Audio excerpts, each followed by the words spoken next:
Hey, welcome to Real Talk, where I give real Answers to real questions from real somebody. worship leaders. So you got 2 out of the 3, right? So if you are a real worship leader with a real question, you want a real answer, submit it right here, and you might be on a future episode. I didn't get any good questions this week, but I had somebody come and visit. This is Tim Ianno. Yep. And he actually sent in a question several episodes ago now. And it got answered. And what was your name when you submitted it? It was Tim from PA. From PA. And I was like, wait a second, I'm from Pennsylvania. So I looked him up and I realized he only lived like 20 minutes away from me. Yeah, it's kind of crazy how that worked. So I said, come to my church. And we got together last week, or a couple weeks ago now. Yep. And talked, and then I said, do you want to be on a Real Talk episode? And so here he is. He's got some questions for me today, and you will see that I'm not a horrible person when I'm not just talking to the camera, but if there's a person in front of me,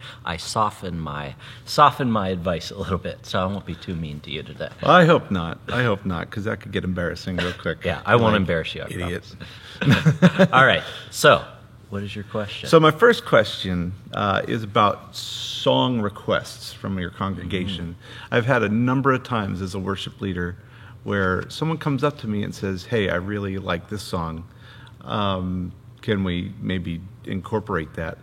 And sometimes the answer is like, yeah, maybe we'll try to get to it, because I mean we have so many songs that we have to. And I mean, learning a new song, like if you're learning a new song, you probably want to do it more than once, because it takes a lot of effort to get it put together. But then there's also some songs that aren't for corporate worship that people like, and you might have to shoot down. What are your thoughts on song requests from your congregation? I have many thoughts about that. I say that in every video. I just filmed a video before you came here, and I was like, I have many thoughts on this question. Then I'm like, wait a second, I have many thoughts on everything. I'm a very opinionated person. So I'll give you the sarcastic answer first, which is when somebody gives me a song request, I say, oh, that's great, I'll check that out. And then as soon as they walk away, I instantly forget it, and then I don't ever check it out. So that's what usually happens. But if I'm being more intentional about it, then I'll usually say, like, oh, I'll check that song out. And if I remember what it is, sometimes I've been writing stuff down in my phone more often. So I feel like that is like a tangible thing that we can do that shows people that we value what they're saying. Right. Like I was even... Yeah, you should get your phone out and take down some notes right now. Show me that you value what I say. No, I'll just watch it later. Yeah, that's true. But like I was meeting with a guy last week who he's led worship for like 20 years, and he's been coming to my church for like a year now. Very nice. And so we were having a meeting, or we went out to lunch together, and he was giving me his thoughts on what was happening in the worship service, and it was a really good conversation.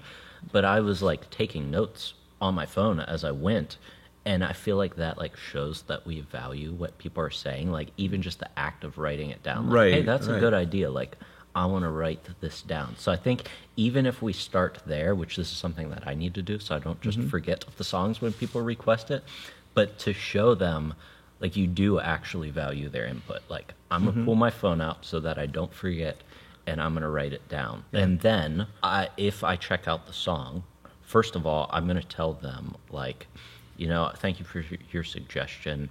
I obviously can't do every song that everybody suggests, and there's a lot of things that go into picking songs that aren't just like, does one person in the church like this song? Right. And so I almost use that as a chance to educate them on, like, my process for picking out songs. So since you're here and you can respond to get you to think through this, like, what is your process for picking out songs? My process for picking out songs.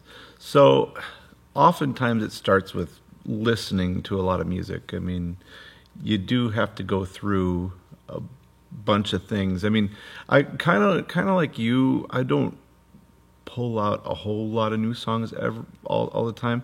But some of the things I'm listening for is like how easy/difficult is this song going to be to learn? How is it going to be for the congregation to learn? Are the chords too like off the wall for like my worship team and myself to learn? And like, does it have a really good message? Is it like, yeah, like are you teaching your congregation the right things with this song? And so that's mainly, I'd say, the bullet points for what I'm looking for when I'm listening to music. Yeah. So, to play devil's advocate, somebody comes up and suggests a song to you that you don't want to do. But Right. They say, listen, I can tell it's a really simple song, and it's got a good message. I believe it's got a good message because every song about God has a good message. Right. How do you respond to that? I don't like this song. No, honestly, yeah. If they're coming up and it's just like a song that you really don't like, well, I mean, you don't want to give anybody the blow off because, like, I don't think that's right to do. You want them, you do want your folks to know that they're valued, and you do value people's input, but not every song's gonna work. Although a lot of times people tell me a song and I'll be like, I don't really know that one. I'll have to go listen to it. I mean, there's one right now that I've been chatting. Well, I talked with a person in my church a long time ago. They loved the song "Leaning" by Matt Maher. Okay. And that's one of those songs that I'm like, yeah, I kind of do want to get around to that one because I hadn't listened to it before they asked about it, and then I listened to it. I'm like, yeah, I really like that one. But it's difficult to try to incorporate all these different songs and also like try to get your band to learn it. There's been songs I've been asked before where it's just like, I don't think we could do that song justice. Like, I don't think we could make it sound good enough that I'd actually want to do it on Sunday morning as much as I actually really like that song. Yeah. So I think just the way that I would say it, this is how I would communicate it because this is how I pick out songs, is like somebody comes up to me with a song and it's like an old Southern gospel song that's like from the 70s. I don't know if there was Southern gospel in the 70s, but like it's not a congregational song. I think I would tell them like, I love that you love that song, and I'm sure that it's amazing. When I pick out songs, though, like I'll listen to it and see if it meets this criteria. And my criteria is like, what are we currently trying to teach our church right now? So it might be a good song, but if it doesn't fit into like, what are we focused on as a church right now? Like, where is our pastor headed in our series? Also, I've talked about this on my channel before, like the unique situation that I'm in right now is that we're in a blended service, a united service, as I call it, which means I'm not just picking songs that I like. In fact, I rarely pick songs that I just like. Like, Yeah, just for if you. I did my favorite songs, I'd be doing like John Mark McMillan songs and stuff. But those aren't like congregational worship songs. I just like them for my own personal worship. Right. And so I would talk to them about that and be like, and I've said this to people before, like, I'm not just picking songs to satisfy one group of people, because if there's song requests in my church, like sometimes it's like we still have those two camps, like people went to the contemporary and people went to the traditional service, and I will take input from both of them. Maybe someone would love to hear some like Lecrae or something like that. Yeah. But I'm never going to do that. Not going to work. It's just, Right. Like, we can't And so I make think that work. we have to be able to articulate our philosophy of why we pick songs. Right. And do it in a way, not as a gotcha, but as like, like this is honestly why I wouldn't pick that song. And I think like we could explain that to them and not just like, can my band play it, or do I like it, but like I'm sure there's a deeper level under that, and it's our job as the worship leaders to get to that deeper level and be like, and not because then it's not just I didn't like this song so I didn't do it. It's like, no, this is our criteria for worship songs. It's got to be congregational worship. Right. Our band probably does have to be able to play it so we can lead it well. It's kind of important. But it's not my preference. It's our pastor's preaching on something. I want to make sure that it goes with what they're preaching on. So, Right. And I think most people understand that. Yeah. Have you ever introduced a song that somebody suggested before? Well, like most recently, the newest song that I did was I told you it was Christ, our hope in life and death. And I did that at the pastor's request. And it was pretty simple song, like, I mean, easy enough to learn. Like, it was very approachable, and it was solid theologically. Like, I mean, it was great. And I actually like the song. I will be doing it in the future, I'm certain. But that was one. Yeah, that's the last example that I have of that. No, that brings up an interesting point, because I have had my pastor suggest songs to me, and my response does not change whether it's the pastor asking me or just a normal churchgoer asking me. I mean, obviously I respect my pastor's opinion a little bit more, because they're setting the direction for the church, but I still remind my pastor, these are the things that I'm looking for in a worship song. Like, I mean, our pastors aren't perfect people either, and sometimes we let, and I do this too, we let our personal preferences come into it. And so last year for Easter, and I probably shouldn't bring this up because it's almost Easter time again, and if he watches this video, he'll want this song again, but he wanted, what was it, Glorious Day by Casting Crowns. Okay, yeah. And I bet you like that song, don't you? I'm okay with it. I'm okay with it. I don't hate it. I mean, I'm not rushing to do it in my church. Yeah. Me neither. But I mean, it's a good song. You can be honest on here. Remember, this is real talk. It's a good song. Yeah. So I mean, he suggested that to me, and I said, like, that's not a bad song. I just feel like there's songs that our church already knows that are going to serve us better, because I won't have to spend 4 weeks teaching this new song before Easter. And so I think we can have the same sort of conversations with our pastor that we have with our church members too, but the conversation with our pastor probably holds a little bit more weight. A little bit. Since they're setting the direction for the service. But, I mean, I guess your pastor could, your pastor could be just someone who listens to songs and likes them and gets excited about them, and they might not be picking out the best songs. But I think generally, if your pastor is preparing messages and doing what they're supposed to be doing, they're probably going to be taking a thoughtful approach. But that's not to say that excitement might not rule the day sometimes. Just get overexcited about songs. Yeah. So my second question goes into the congregation again. How do we incorporate members of our congregation into worship who either might not fit conventionally in with the music, like say you have someone who plays a brass instrument or just a wind instrument in general, or even folks who might not fit with traditional contemporary worship, but who also want to serve in that role? So you're talking about somebody who has a musical ability, but it doesn't meet the style of contemporary. Right. Interesting.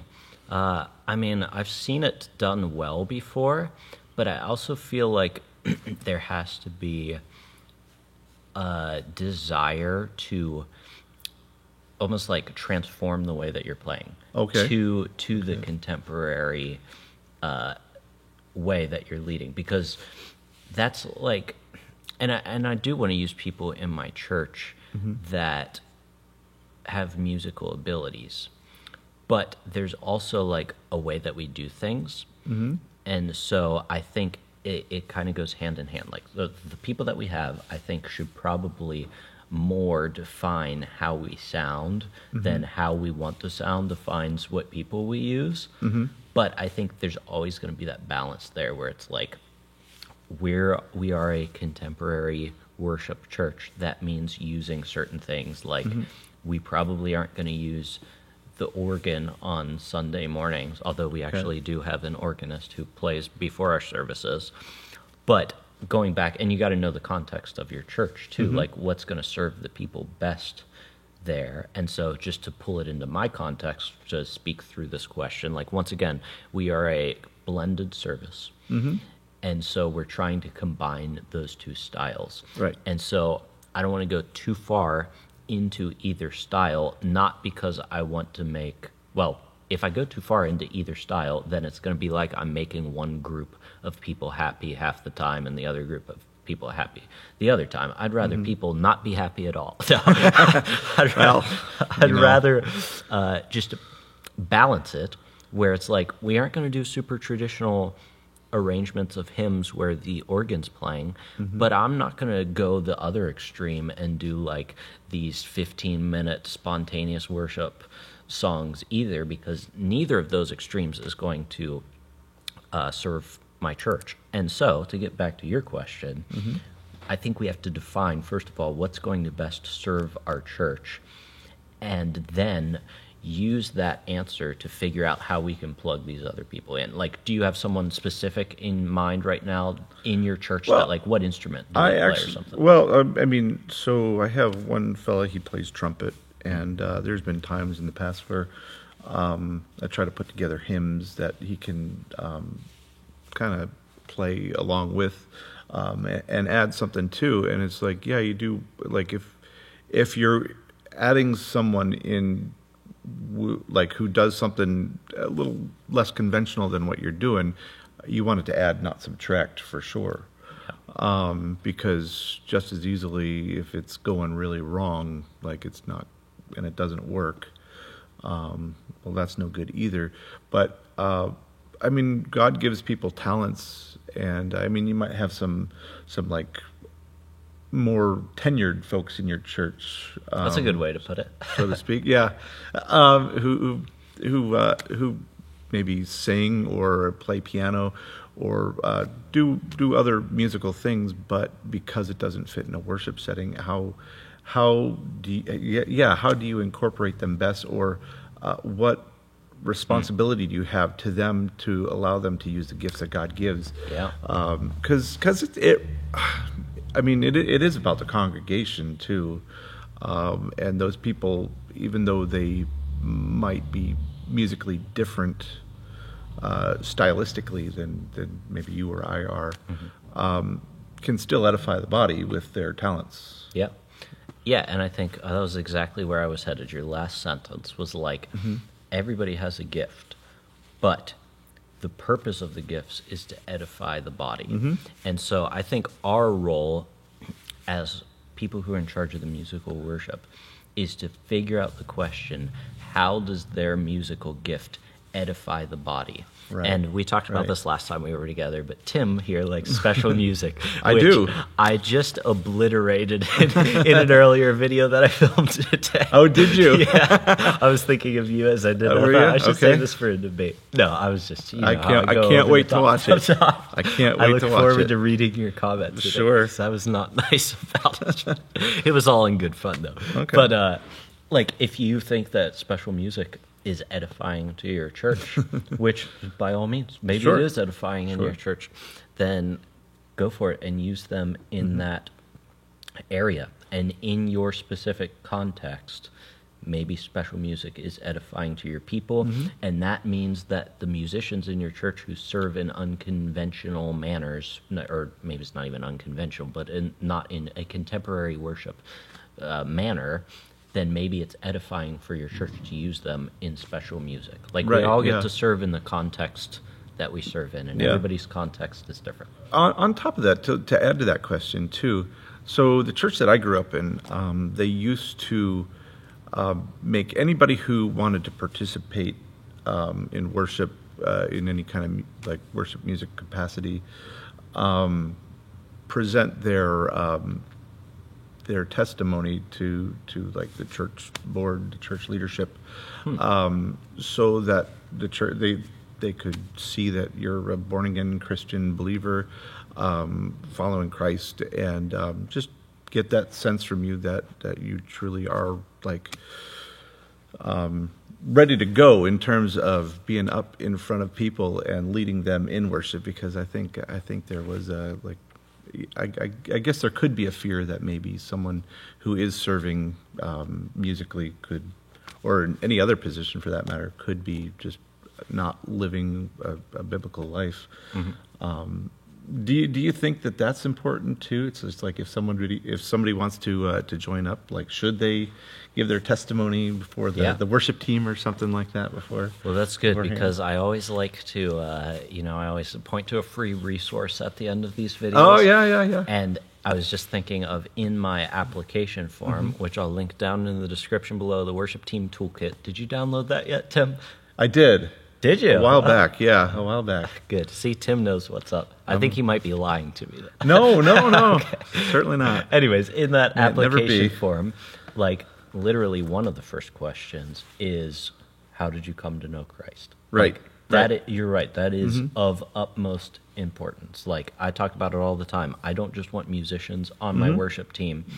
I want believers on my worship team because we're not just playing music, we are leading people in worship, and only believers can worship God because we do it in spirit and in truth, and unbelievers don't grasp the truth and they don't have the spirit.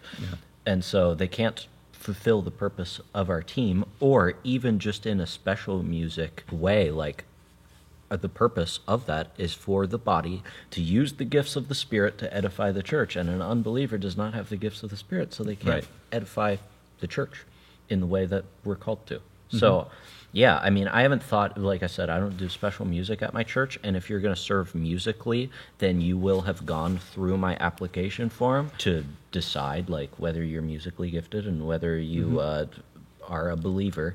So, yeah, I think that makes total sense. Okay. Well, I feel like I didn't fully answer the how do we use different musicians, but it could be really tricky. When I first met you, I said one of the biggest like pitfalls with I find with contemporary worship is it becomes kind of an exclusive group, and it's exclusive to people who can participate in such a way that you could make good sounding contemporary worship music. And there are lots of people who are musical, but they might not be able to fit into that. And it's a lot hard. Yeah, it is hard. And it's just, you don't want it to be completely exclusive to a couple people, but that's almost the nature of the beast. Yeah, no, I think that is a really good and almost pastoral insight. And so as you were saying that, I think we'll wrap up with this, but I got the image, and this is going to sound weird, but I got the image of a banana split in my head. And it's like, I was just thinking, like, for 50 years, people were serving ice cream one specific way. We'll allow that to be contemporary worship music. Right. People were serving ice cream one specific way, and then some crazy person thought, let's throw a banana in the bottom of this and put ice cream on top. So maybe we need to experiment a little more and throw a banana onto our worship team and say, I don't know how a trumpet on our worship team is going to work, but we're going to figure it out, and maybe it's going to be amazing. And maybe they play the lead line of the song. Absolutely true. It's been like before contemporary worship, it was hymns and other forms of worship music, a lot of choir and stuff like that. And what were they saying back then? They were saying, you play drums, you play guitar. Oh, drums were, still in a lot of places. You can't use your musical ability to serve. Drums are taboo in some churches. But we have contemporary music right now, and that's the now thing. There is going to be something after all of this. And what it is, move to the what beats, it is, the program who knows? Beats. Who knows? Yeah, right. House music, electronic dance music, or something. It'll be amazing. So, if you are wondering how to incorporate new worship team members onto your team, make sure to check out the Worship Team Toolkit. Linked down below, I give you my application form and the code of conduct that I use for my worship team. Tim knows all about it because Tim already downloaded it. He told me it was amazing off camera. He said it's the best thing that he's ever had. So check that out. It's completely free down in the description below. Other than that, thanks so much for joining me today. Until I see you in the next video. Keep leading worship, okay? No, well. Keep leading worship well.